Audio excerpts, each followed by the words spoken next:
Hey, what is going on, guys? My name is HuntinNoobs, aka Larry. You guys are in my kitchen with me. It's not the most fucking glamorous kitchen there is, but it's mine nonetheless. I post a lot of pictures on Twitter about some of the foods that I grill out and things like that, and I'm getting a few responses where people are like, "Hey, man, why don't you show us how you make this stuff?" So I'm like, why not? I'm a fat guy. There's proof. Look at all that fucking neck right there, boys and girls. Plenty of neck there. Proof that I eat a lot and I cook a lot.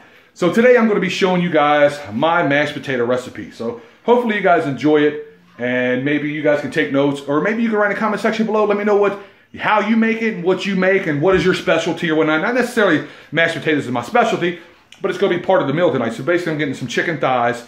Got them cut up already. I'm going to grill them, saute them, whatever. Throw them on the grill. And I'm going to have some mashed potatoes and corn on the cob with it. So I'm going to show you guys how I does my corn on the cob. Not corn on the cob, fucking potatoes. I got corn on the cob on the brain, apparently. So I'm going to show you guys how I do my mashed potatoes. Now, I'm going to show you real quick what you can start off with. This is just that Yukon Gold or some shit like that potatoes. You can do red skin potatoes. You can do Idaho potatoes, whatever your case may be. I like those Yukon Gold because it just makes for a better potato. I just like the starch of it. I think it does really well. It's not enough. I like it because it's not as starchy as an Idaho potato. Red skin potatoes I like to use for like potato salad and stuff like that. So that's what we're going to do. We're going to get this started. So basically I'm just going to be chopping up some potatoes, and I'm going to be putting those into the pan. So let me go here. Of course there's going to be some cuts and stuff like that, obviously, because I'm doing this live. So all right, guys. Basically, with a rule of thumb, in my opinion, when it comes to potatoes, it's about 2 per person. So you got 4 people, usually 2 potatoes is perfect per person. Now these are a bit on the smaller side when it comes to like compared to potatoes. So I'm gonna go 4 per person. So you're gonna probably have a little bit left over. That's okay. There's nothing wrong with leftovers, especially when it comes to mashed potatoes. You warm this stuff up. You can do all kinds of stuff with mashed potatoes once it's done with it. You can make little patty cakes, whatever. You can kind of like fry them and make these little crepe type things or whatnot with them. Like there's a lot of fun stuff you can do with that. So obviously I'm probably gonna be speeding this up. I'm gonna use a butcher knife or a knife, whatever. You're gonna be able to properly hold your knife. You can just hold it like so. Got your finger there on the side. I got big dumb hands. So that's basically it. And then get the potato. And how I like to cut it is I'll cut it right down the center, and then I'll just cut it up into slivers is what I call. And like so. And then you just chop them up into small pieces. You don't have to be too small, but you want them to be able to cook fairly quick. The bigger the potato is, the longer it takes to cook inside of the hot water. So you get it to what a decent sized cube size. If you eat a piece of cheese or something like that, that's basically what you want to do. And of course we're going to be probably speeding this up for you guys right here.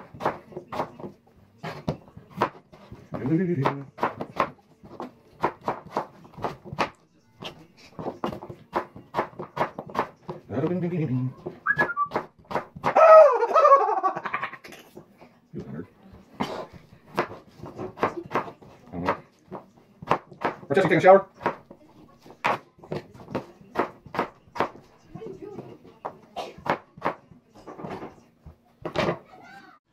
All right, people, now we got what is very much necessary for this meal, and that is bacon. And let me show you guys that right there.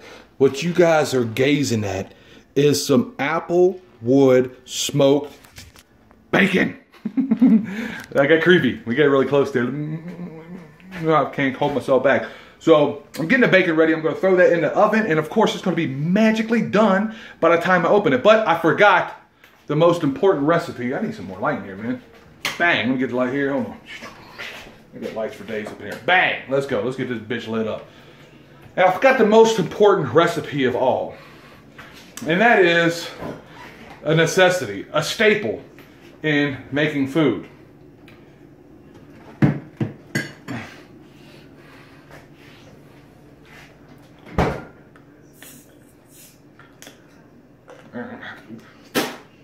And that is cerveza.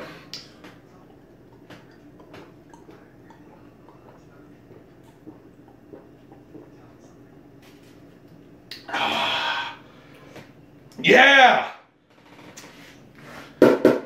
Ding, ding, ding, ding. Round 2 inbound. Now I don't promote fucking binge drinking or anything like that. When I'm grown and I'm big as hell, and that kind of burnt my chest, I could do that. Let's get back to the cooking. All right, guys, we're back. Wife just came home. She was shopping, bought a few things. Got to put that away while she's taking my son to play soccer.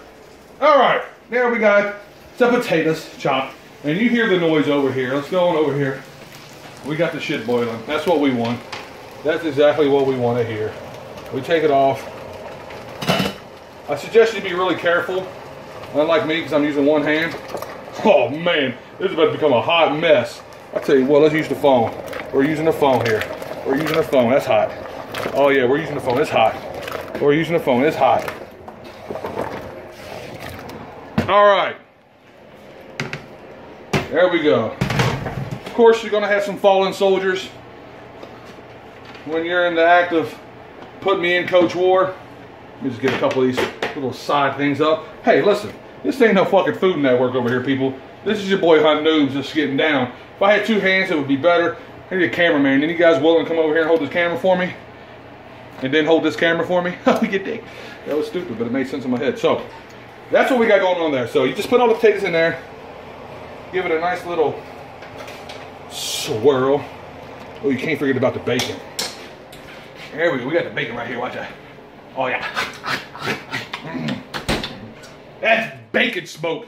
Fuck, you can't go wrong with bacon smoke. Let me go ahead and pull that up out of there before it gets too charred. Woo, that's perfect.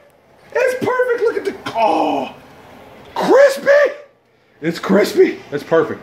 That's exactly what I wanted in my bacon. I'm gonna be chopping that up and topping it on top of the potatoes when we're done, along with a few other things. So, keep losing the light, man. Jesus, I got lights on everywhere. I'm still getting dark. You piece of shit light. That was good. Stand back. I need better lighting. My kitchen is shitty with lighting, apparently. So that's basically it. You put the potatoes in there. Some people add salt. Some people don't. Basically, what I do is I put the potatoes in there. I bring them back to a boil. Once they sit there for probably about, I guess, 10 minutes or so, you'll take a fork. You'll pull a fork out, and then you'll just squeeze it against the side of potato and just squeeze it against the side of the pan. And as the fork goes through that one little cube of potato easily, you're done. You pull it and you drain it, and I'm going to be showing you guys that in the next part of the video with the bacon being done. And I need a cameraman because my camera game is shitty. But anyways, cut time. You dig? I wanted to show you guys something too. Don't worry if you see this here. If the water starts to overflow, that is not a big deal at all. You got to understand, you got a lot of starch going on in there. You got hot water. Obviously, I had to fill it up a little bit more than what I thought I needed for. Again, don't panic if you see this here. It's no big deal. Get you a paper towel or something like that. Start dabbing it up. And it just, you know, I just wanted to showcase this for the people that might start panicking if they're trying to do this, the same thing I'm doing. Like, oh, what am I doing wrong? Not a big deal. Shit happens. I had way too much water in the starch. Just started to take effect. Just keep it going and just dab, you know, get you, again, a rag or whatever, and you'll be able to sop up the water. No problem at all. Just wanted to show you guys this real quick. That's all. All right, guys. Now, here's where we come back, and I was telling you what I do, how I check it. So basically, you just go down, you find a rare potato like that there. You just put it against the pan, and you just squeeze on it. See how I just easily squeeze right through it? No pressure at all, really. And that is the best way to determine if your potatoes are ready. So I just basically turn off the heat, and then I'll drain the potatoes. And then once I'm finished draining the potatoes, I'll put them back inside, and I'll show you guys exactly what I add to it. So, guys, now once you get everything back into the pan, this is when you start adding all the fun stuff, the simple stuff. Now I'm going with about a little bit over a half a stick of butter, and I dice it up like this here because it makes it a hell of a lot easier for it to melt instead of one big chunk. Also, you're going to have some salt and some pepper to add to it. And it's no big deal that it's sitting there and waiting. You know, nothing is a rush to get put in. And you can put a nice little shake of salt in there because, you know, it's potatoes, it's starchy, so it's not going to hurt it much at all. And you don't want to overdo it though. And of course, you add your, okay, is it wet or something? There we go. And you start adding your pepper. And I already had a little bit of milk added in there already. So I'm going to put a little bit more in there. Just a little bit. And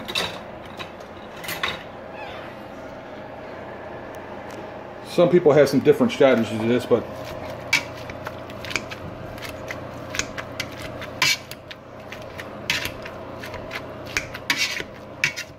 I like to start off with the masher because it gives you an idea of how much milk you need or whatnot when it comes to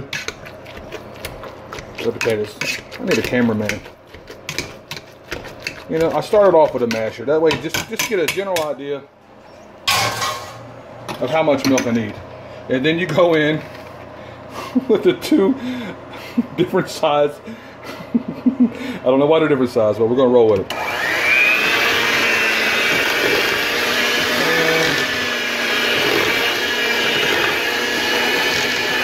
Now some people like their mashed potatoes just a little bit different than others.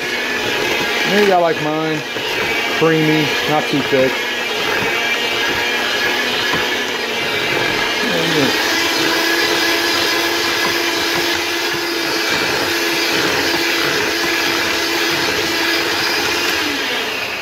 Of course, we're not done quite yet. Just want to set this over here for a second because we're going to have what I call the hidden recipe in here. And that, ladies and gentlemen, is that right there. That is Philadelphia cream cheese with real chive crisp onions. This just takes it to a whole another level of moisture when you're doing this here. I can't even explain to you guys how well this tastes. Alright guys, now we got the potato. We put it in a soup bowl. I couldn't find my other bowl, so the soup bowl is going to work perfectly fine. Now, you're going to add an essential part to this potato.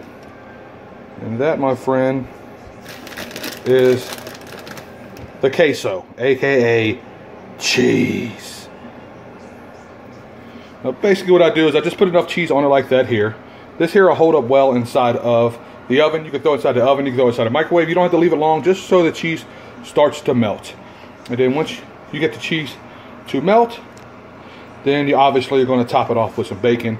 You can also add some sour cream, whatever the case may be, whatever floats your boat. But I'm going to show you guys the final product in just a second, and I'm going to talk to you guys a little bit about it. So let's get this party started.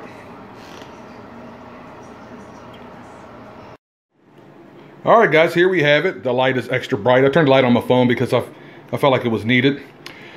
This is the final product here. We have a potato, mashed potatoes that is, with the green onion chives and onions mixed together with, of course, the milk and the butter and the salt and pepper, topped with some cheddar cheese and bacon. This is a very simple meal. I think you guys will enjoy it. And let me know in the comment sections below, what do you guys think about it? And if you want to see more things like this for me, just the feedback will be awesome. Thank you. Alright guys, so that's pretty much it, man. I wanted to just real quick thank you guys for watching. Nothing special. That extra bacon though, you dig. And you know what? Sometimes the beauty about cooking is you get to grub on your own stuff. Oh, are you kidding me, man? So again, let me know in the comment section below if you guys enjoy stuff like this. I enjoyed making it. It's a bit of a challenge putting all this together with a little cheap phone or whatnot. A little warm too. Maybe I'll invest in the camera if you guys enjoy this stuff. So thank you guys for watching, and I'll see you guys in the next cooking video, possibly. Or maybe in your mama's kitchen. No clothes on, you dig.